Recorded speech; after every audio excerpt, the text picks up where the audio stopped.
আমরা স্বেচ্ছাসেবীরা যেখানে আগুন লাগে, ফায়ার সার্ভিস আসার আগে স্বেচ্ছাসেবীরা সেখানে চলে যায়। বন্যা পরবর্তীতে, দুর্যোগ পরবর্তীতে যে উদ্ধার অভিযান, ত্রাণ বিতরণ সরকারের পক্ষ থেকে যদি 20 কোটি টাকা দেওয়া হয়, এক একজন স্বেচ্ছাসেবীর পক্ষ থেকে দেওয়া হয় 40 কোটি টাকা। আমরা সেটা দেখেছি বিগত সময়। কিন্তু দুঃখ একটাই, সরকারিভাবে জনপ্রশাসন, জনপ্রতিনিধি, ওনাদের পদোন্নতি হয়, বেতন বাড়তি হয়, বেতন হয়, কিন্তু কোন স্বেচ্ছাসেবী সংগঠনের সংগঠকে কোন সম্মানই দেওয়া হয় না বাংলাদেশে।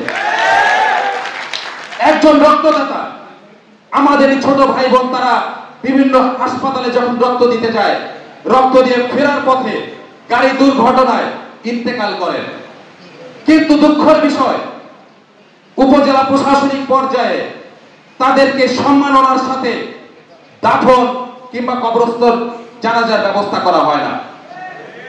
আজকে যারা আছেন, আমার এই বক্তব্যের মাধ্যমে এই দিনাজপুর উপজেলা প্রশাসন যারা আছেন, আপনাদের দৃষ্টি আকর্ষণ করে অনুরোধ করব, বাংলাদেশের সর্বপ্রথম এই দিনাজপুর থেকেই শুরু হোক।